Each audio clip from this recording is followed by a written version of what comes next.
Welcome to the Humans and Earth podcast.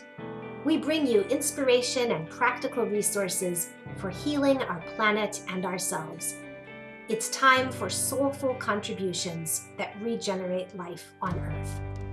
I'm Chara, a thought leader and teacher who believes we're ready to renew Earth and heal ourselves in the process.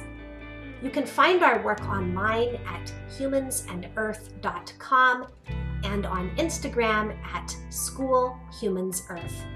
I'd love for you to be on our newsletter list and receive our updates on Instagram.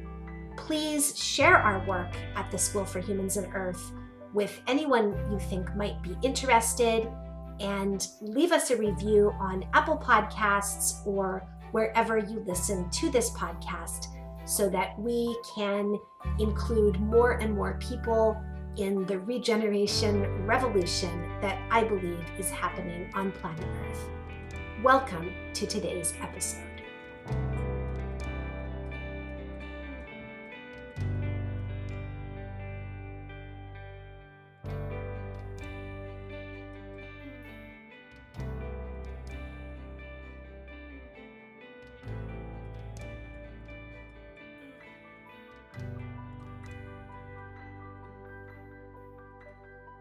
Welcome back to Humans and Earth. I am so pleased today to have with us John Lockley. John Lockley is a shaman trained in the Xhosa tradition of South African shamanic culture. He's one of the first white men in recent history to become a fully initiated sangoma in the Xhosa lineage. In his late teens, while serving in the South African Army as a medic, John had a strong prophetic dream calling him to train as a sangoma. He immediately began to suffer from the severe period of ill health that is inherent in the shamanic path and which can only be cured through apprenticeship to a shamanic teacher. Because of the restrictions of apartheid, which ended in 1994, it would take John 7 years to find a Xhosa teacher. During that time, he trained in the Zen tradition in South Korea. Eventually, post-apartheid, John met Mam Ungwevu, a well-known Xhosa sangoma medicine woman. She had foreseen his arrival in a dream and began his 10-year apprenticeship, giving him an initiated name, meaning messenger or connector between people and cultures. John now splits his time among South Africa, Canada, and the US. He offers mentoring and ritual in person and over Zoom, divinations, plant healing, and monthly webinars. He's the author of the book Leopard Warrior. Find him at johnlockley.com. And welcome, John. I am fascinated by your background and feel a lot of respect for your work. I think for a lot of people in our audience, there's going to be curiosity about a little more detail about how you stepped onto this path. So I invite you to just tell us whatever you want to tell us about how all of this developed for you. Okay, thank you so much. And the tribe is the Kosa people. But if you can't pronounce that, then you can just say Kosa. Okay. So the Kosa tradition or lineage in South Africa is connected to the Nguni, which is also connected to the Zulu people and the Swazi and the Matebele. But the Kosa tradition is connected to Nelson Mandela. He was a Kosa man, and also Archbishop Desmond Tutu. So they both come from the Kosa nation. So anyway, it's one of the largest ethnic groups in South Africa with the Zulu nation. So I became a sangoma not through my own doing as such, but I was invited by my teacher, Mam Gwevu, and it happened in a number of ways. And I had a number of dreams where I was being called to become a diviner or a sangoma, or as people in the West would say, an African shaman.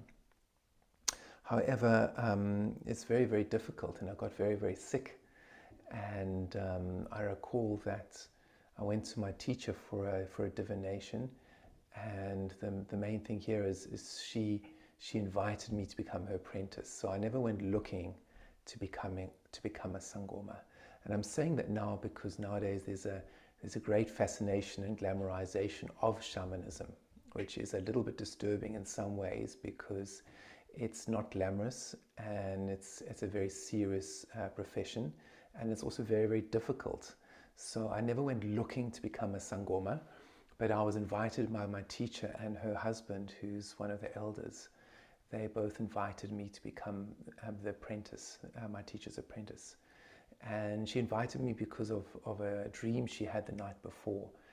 So the night before I came to her for a divination, she had a dream from the Great Spirit, Utikro, where she was told that she needed to prepare herself to apprentice someone from another culture to become a full sangoma like herself, a senior sangoma. That was the dream, and she must be ready, she must be prepared that this person is not from her culture. So that was the dream. And the next day, when I came through her gate for a divination, she said she knew instantly that I was the one that she had to apprentice. And then when we sat down and she did the divination, and for those who don't know, a divination in the Kosa tradition is about channeling and going into trance. And she goes into trance really quickly. So she'll start chanting in the Kosa language, which is very rhythmical and very powerful. And it goes a little bit like this.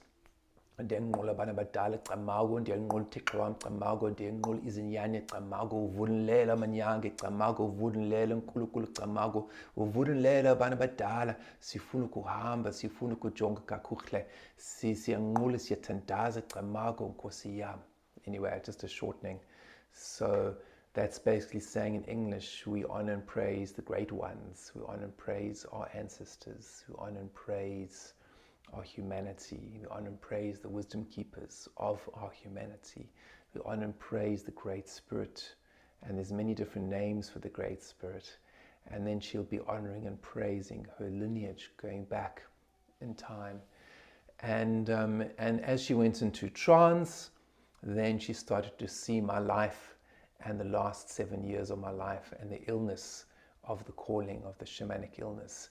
And she saw it all, and she saw it in detail. And she asked me what took me so long to come to her. And I said to her, apartheid. Because in apartheid, for those people who aren't aware, apartheid was a terrible social, I don't even know how to put words to it now, but it was a terrible thing in South Africa. And a system of domination. Yes, that's right. System of domination and of control by the ruling party in South Africa. So basically the races were not allowed to mix. So white people were not allowed in the township, and black people had to have a special pass to go into white areas. And it was very brutal, and there was a lot of police and there was military, and it was one of the worst forms of social engineering that the world in recent history has witnessed. And anyway, so I, as a white guy, I wasn't allowed to go into the township because it's a black area. So I couldn't find a teacher because I was aware of my dreams. I was aware of being called to become a sangoma, but I just couldn't find a teacher. So she said to me, what took me so long to find her? And I said to her, apartheid. So she said, Thixo wam, Nkosi yam, betu.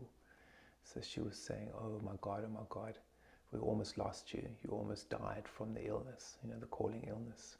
And a tear went down her face. And in that moment, the two of us were connected.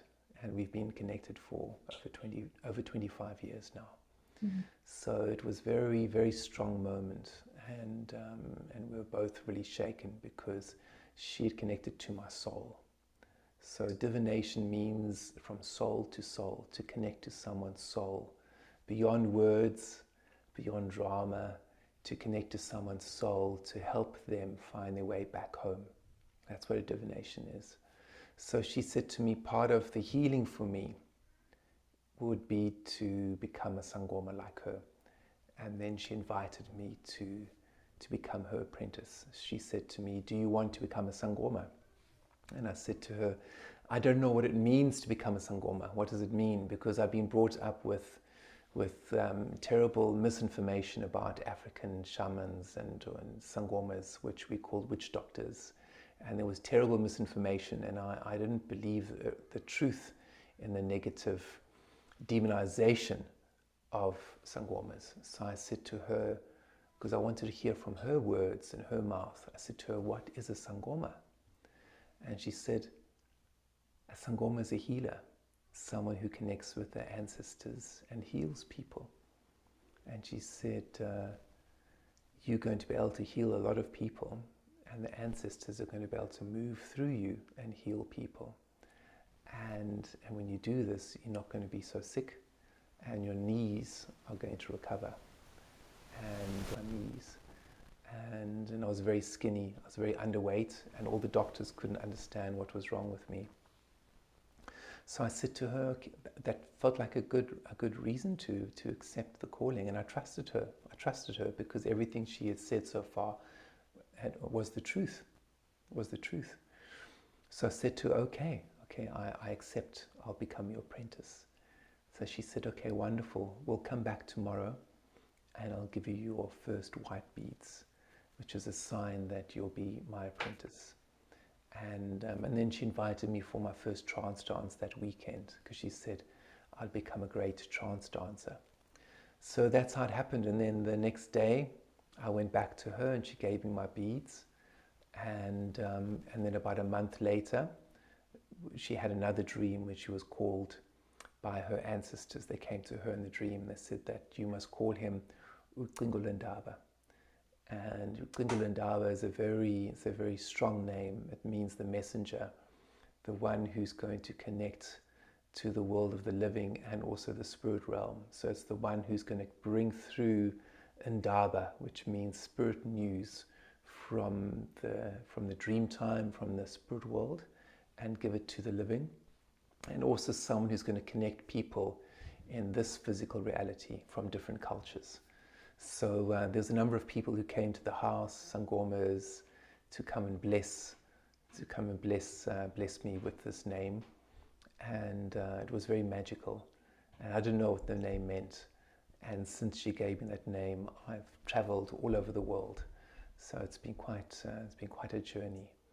And that first trance dance that I went to, I had this incredible experience. I was sitting down, and because of my knees, and I felt very shy, and there was all these people, and everyone was sitting in a circle. And there's two drums going, and the drums are very powerful, and you can feel the rhythms in the walls pulsing. And I was sitting down, and then there was this lovely lady who came to me, and she said to me, "When liqigha soze ushlala phansi." She said, "You are a sangoma. You're not supposed to sit down. You are the apprentice of Mamgwevu."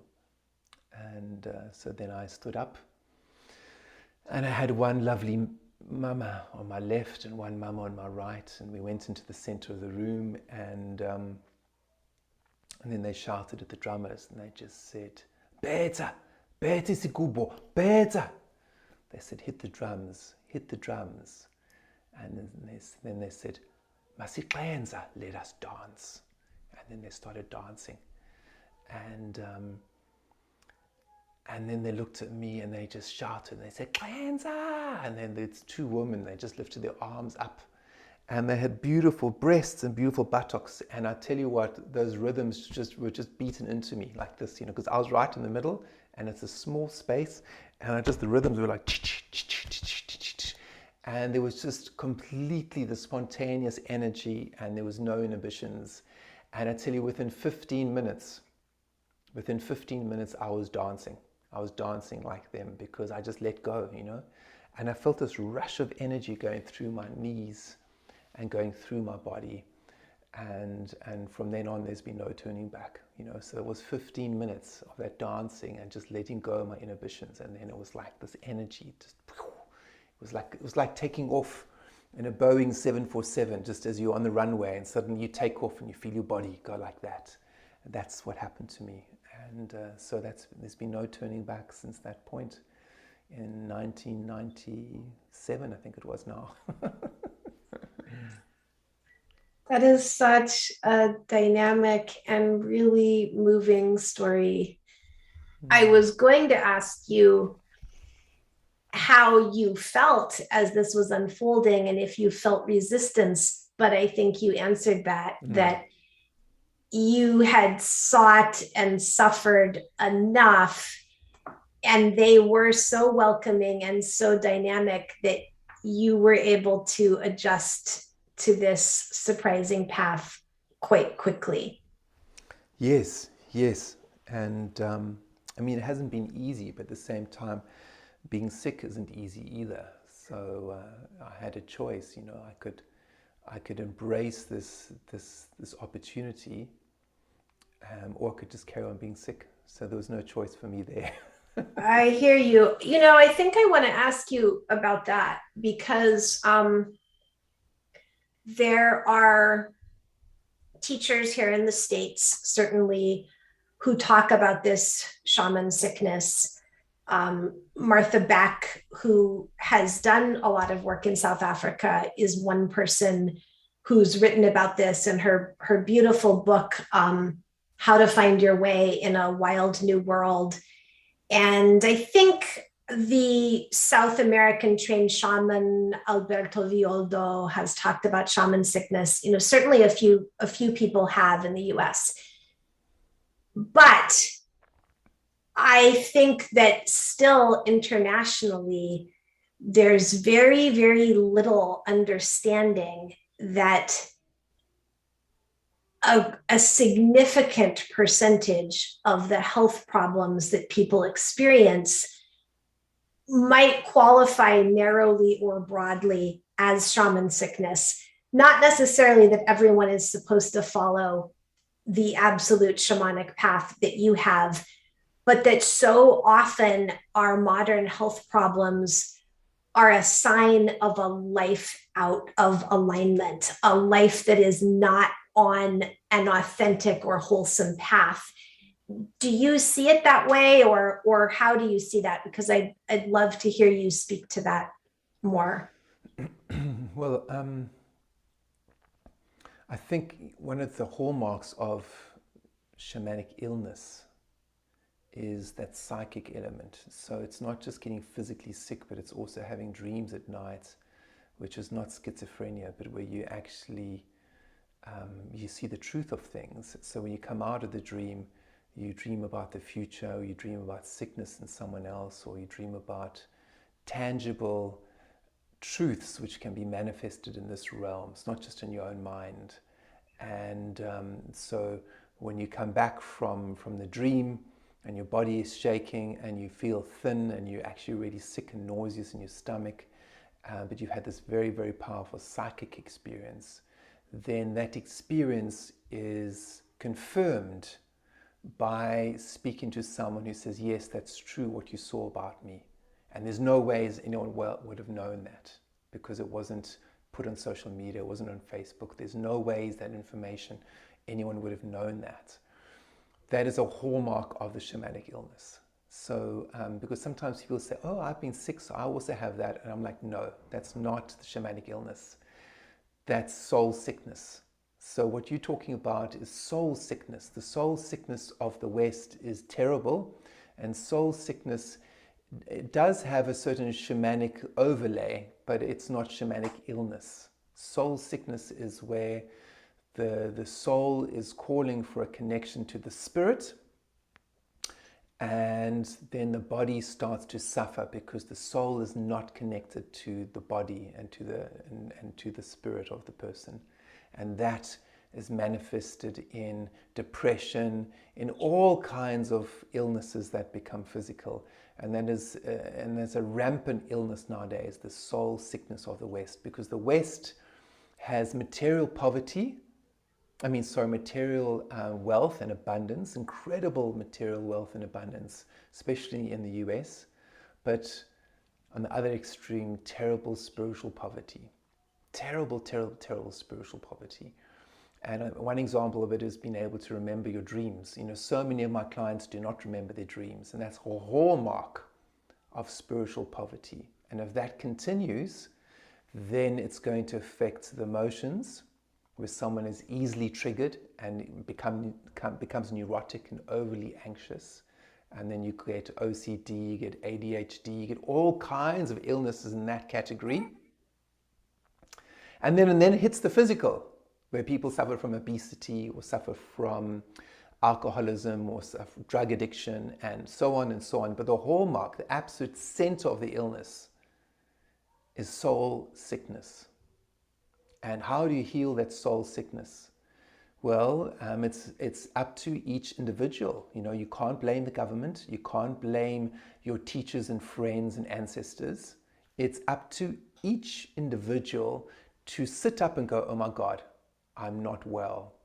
And then learn to pray. Doesn't matter who you pray to. The divine comes in many different forms. It could be Jesus, it could be Muhammad, it could be ancestors, it could be angels. The divine comes in many different forms. So it's about connecting to that part of you that does not die. And that is that connection that lasts in the dream time. So the job of a sangoma is to help people connect to their spirit, to help them connect to that part of them that does not die.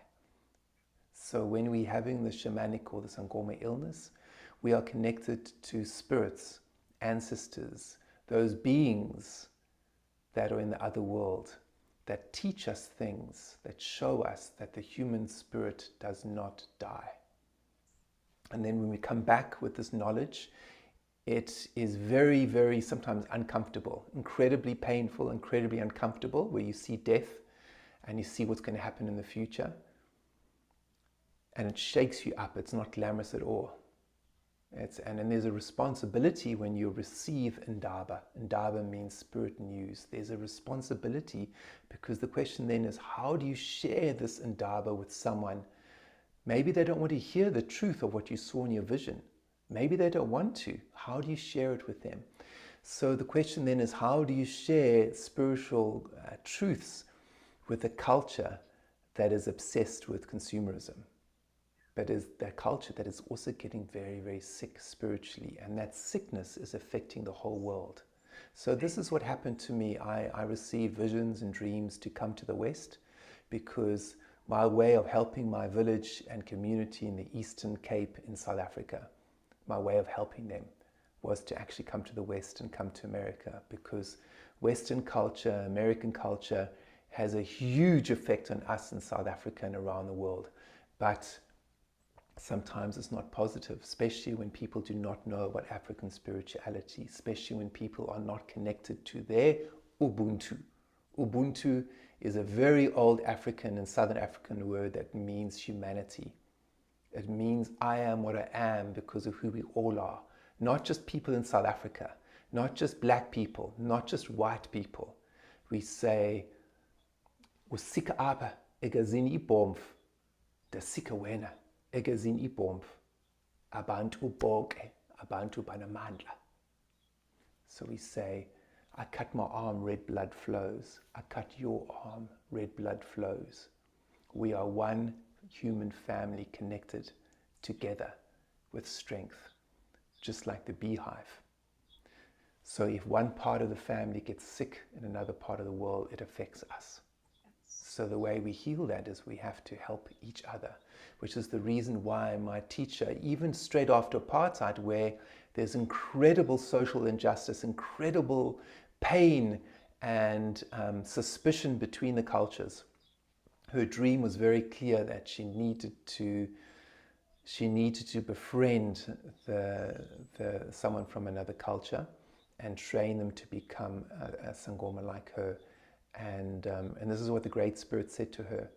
And when she saw it was me, she said to me, she was very honest, she said she was a bit nervous because I was a white guy and she didn't know how she was going to train a white guy. But when she sat with me and she started speaking to me and she could see that I was very humble and she could see that I was very, very sick, she said she wouldn't be able to look the Great Spirit in the eye unless she could try and heal me, unless she could heal me.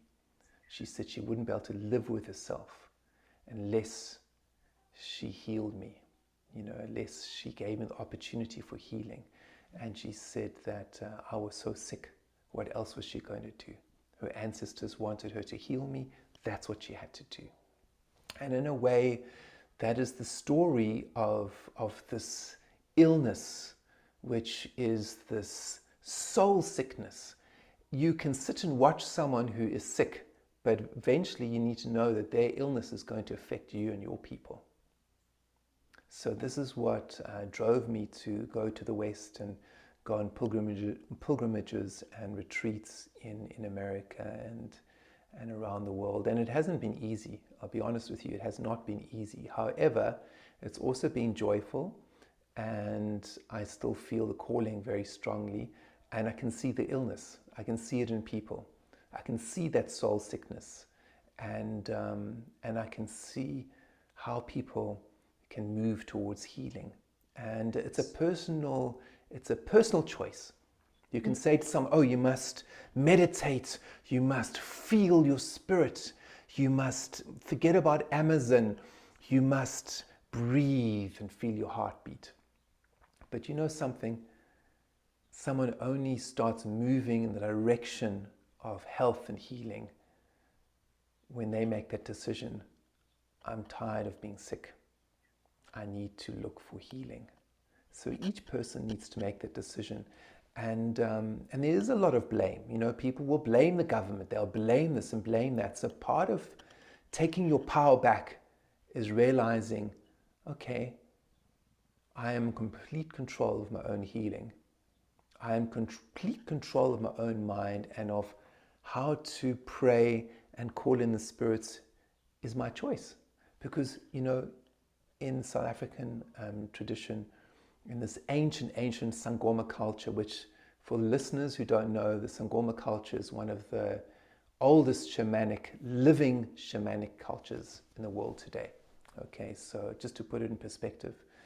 And in the culture, a lot is spoken in the Kosa, Zulu, and Ndebele, other languages which are not English. So I had to learn Kosa. So what I'm saying to you is translated from Kosa, okay? So we say in the Kosa language that someone is born looking like a human being, but they have to make a decision to become a human being. So that's very, very important. So a lot of people are walking around looking like humans, but they're not humans because they haven't made that decision to connect to their humanity. So part of my training with people is helping them to connect to the seven senses. I talk about the seven senses.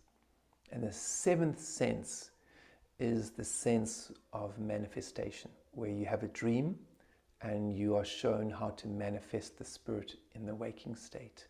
And that comes with huge responsibility, which is the responsibility of humanity. Because we, as human beings, are the custodians of Mother Earth. We have a responsibility to look after the plants, to look after the animals, to look after the soil. And we are not doing a good job of that right now. So we are the default of a human being, the natural default of a human being is someone who is sensitive, who is empathic, who is connected to their dreams, who is connected to their ancestors, who is connected to that part of them that doesn't die, who is connected to their spirit. But that person, that human being, is also someone who has made a decision, a conscious waking decision to embrace their humanity and connect to their humanity, and their seven senses. Yeah. In its depth, in all those human capacities. Yes. I really appreciate that, because that aligns with how I and my teachers see it also, that simply existing and functioning as a human being does not mean you are attaining the fullness of human capacities, joys, contributions, connections. Circling back, I really appreciate the way you told the story about your teacher deciding, almost to her own surprise, to take you on, because that story and your recounting of what was going through her mind is such a beautiful exemplar of Ubuntu. And I was also thinking about how, as you discussed Ubuntu and the choice that each person needs to make to heal, to thrive, to be fully human, that's the rich place where the sovereign humanity and the Ubuntu connectivity come together. A question I have about Ubuntu: it is typically defined as involving human beings. In the Kosa tradition, does the understanding of Ubuntu include our relations with the other than humans, with the plants, with the animals, with the planet? Or is there a different term for those relationships?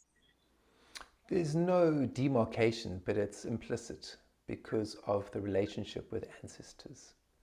So Ubuntu means a circle. I mean, it refers to a circle. So some people you might see on the internet, people holding hands in a circle, and that's humanity. So the first thing with Ubuntu, it's a process, the Ubuntu, okay? So the first thing is each individual, so like you and me, we can close our eyes and we can make a decision. I want to connect to my human spirit. I want to connect to my soul. I want to connect to that part of me that doesn't die. So that's the first decision.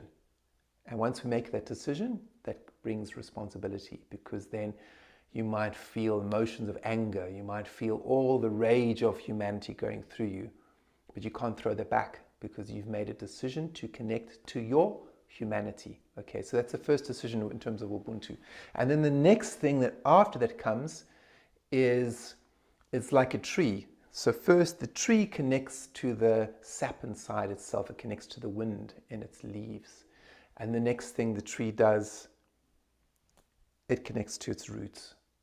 So the next thing for us in terms of connecting to our Ubuntu, our humanity, is we turn to our left and we connect with our mother's people, our ancestors down our mother's side, and we just show them respect and say thank you for all your sacrifices in order for me to be here.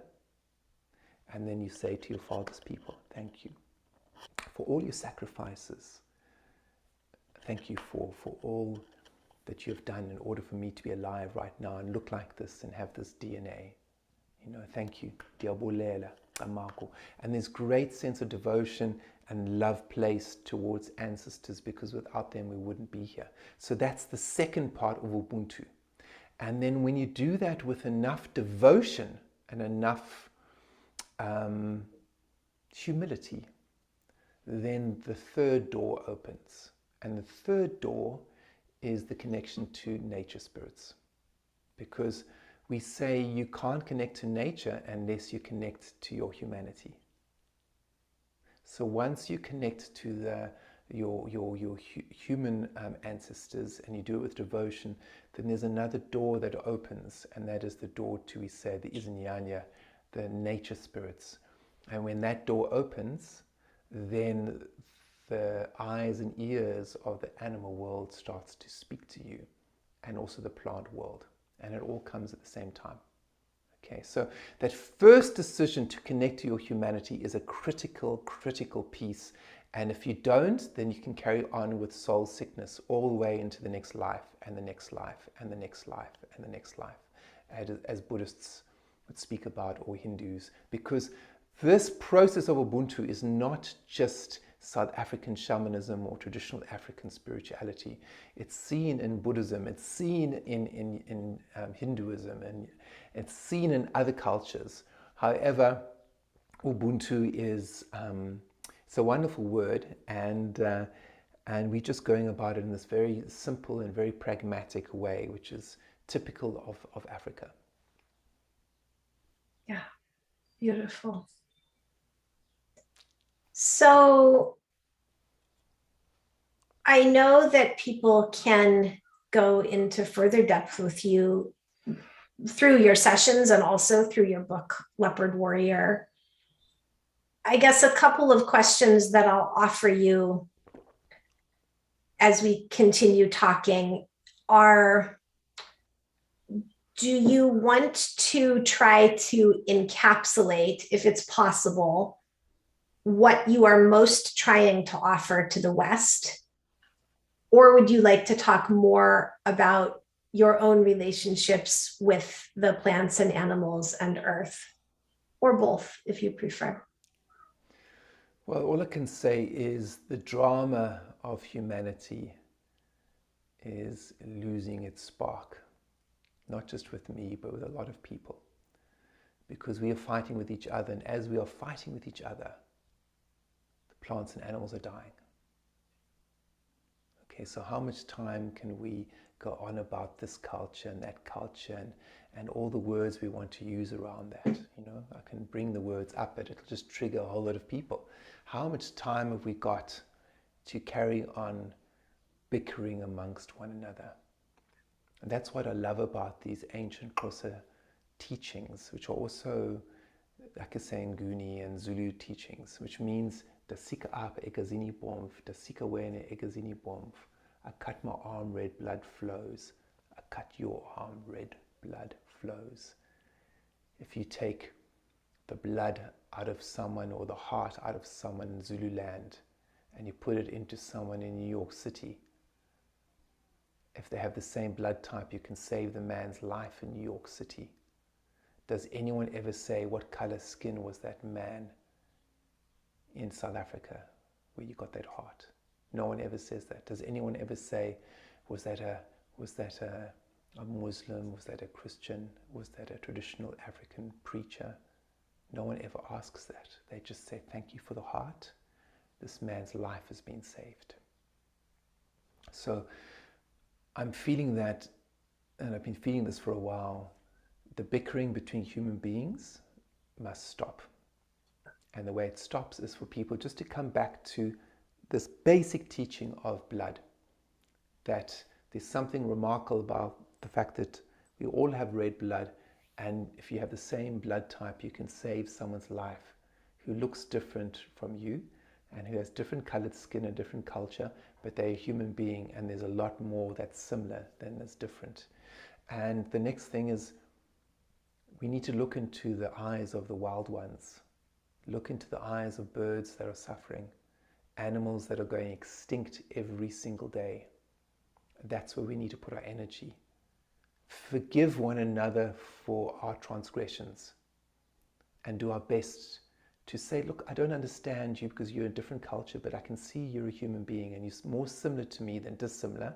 So I'm going to put my differences aside and try and understand you, because we are both custodians of Mother Earth and the animals and plants are suffering. So let's get to know each other, and let's instead of fighting with one another, let's face into the world and let's see what we can do to help.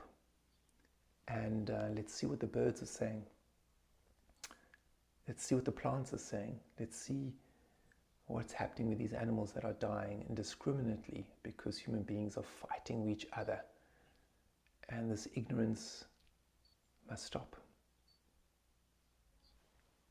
Yes, I hear you.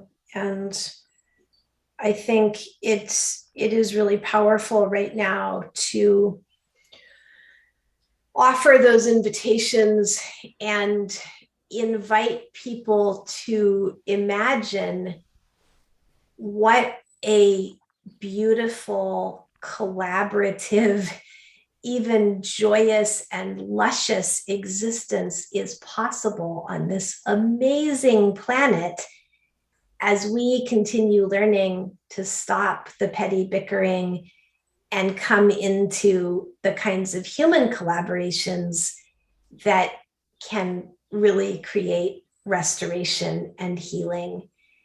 And so as we move toward a close of our conversation, I'm wondering if there's anything else that you'd like to offer in terms of what is the bright vision? What is the inspiring set of possibilities that you like to invite people into? I think we forget that, people, you mentioned the human drama, and people get so caught up there, they forget that on the other side of that drama and bickering can be delight and restoration. So those are my words for that. Is there further language that you would like to put to that? Well, I think if people feel despondent, then just look outside the door, look outside your window. I mean, I've been amazed just to watch birds. I've watched birds my whole life. And the way they, birds fight and bicker with each other. But there's also respect. And we need to bring that back into the human circle and watch animals. Watch nature. Watch the wind. And even watch yourself complaining about the weather. Because we are all part of this earth. And in order to befriend the wild ones, we have to befriend the wild inside of us, which means befriending nature and the weather. So the outer weather is a reflection of the inner weather. So the inner weather we have to befriend as well, which means mood swings, dramas, emotions up and down, hots and colds and tempers, and just befriending your inner weather. How do we do that? How do we come to a place of calmness? Well, I invite each person to look outside the window and to befriend the weather outside. So when it's very windy, notice if you say, oh, it's so windy today. Instead, try and say, wow, the wind is moving the energy in the world. And there's something beautiful about the wind. Let me see what's beautiful about the wind. Let me see what's beautiful about the rain. Let me see what's beautiful about the heat. Let me see what's beautiful about the snow. Coming to Canada, I had to learn to befriend the snow.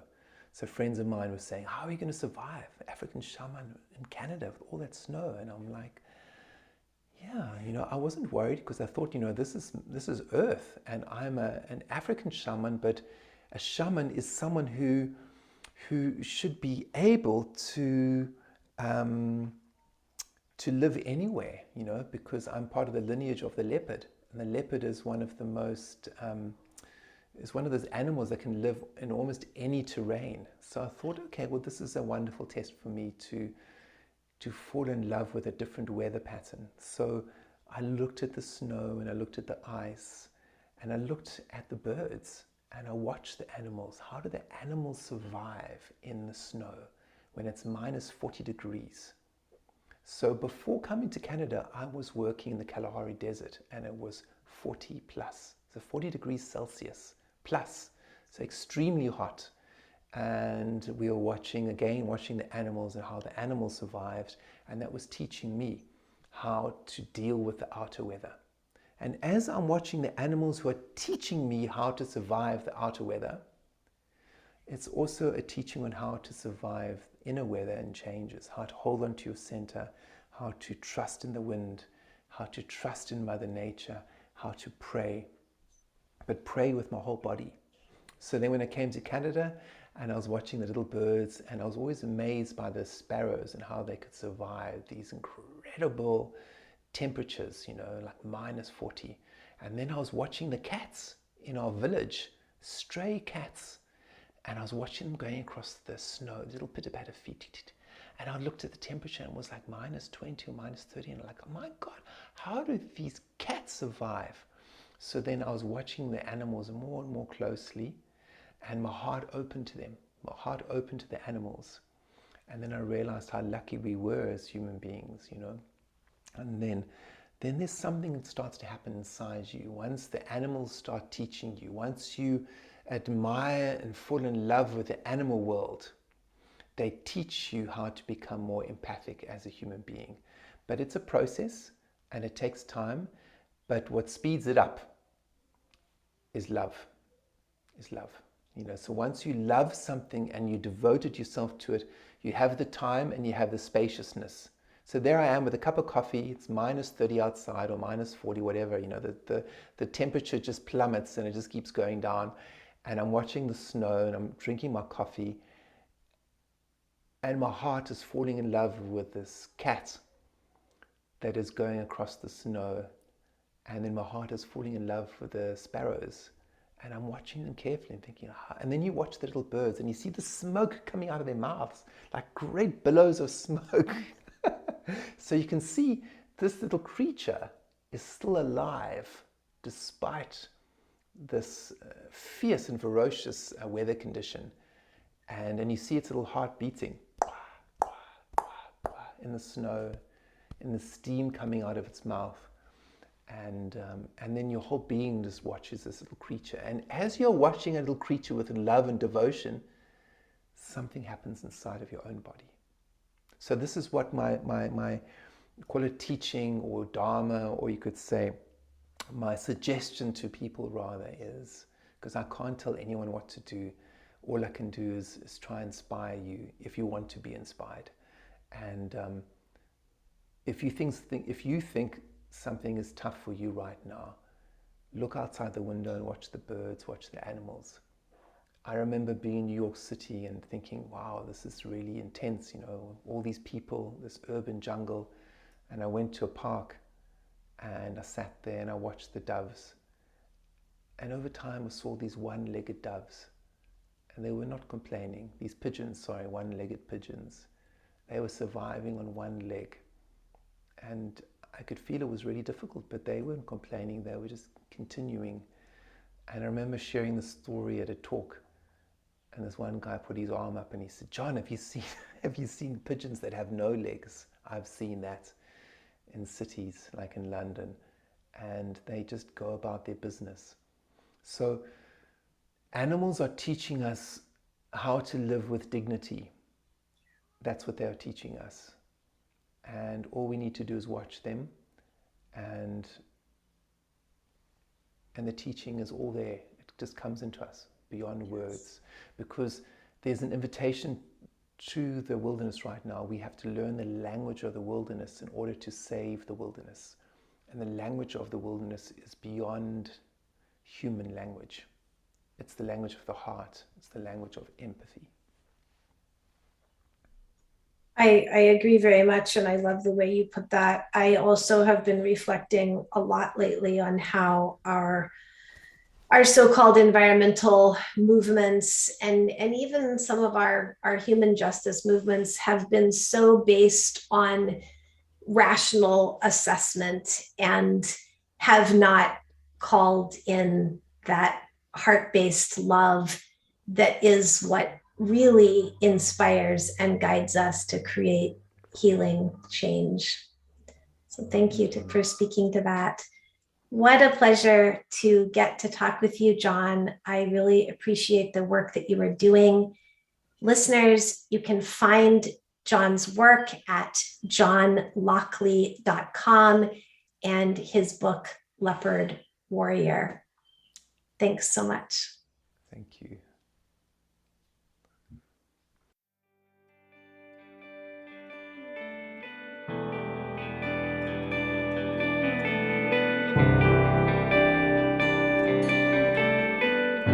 Thank you for listening to Humans and Earth. Please share this episode to broaden engagement in the regeneration our world needs. You'll find social media links in the show notes. To explore our other offerings, visit www.humansandearth.com.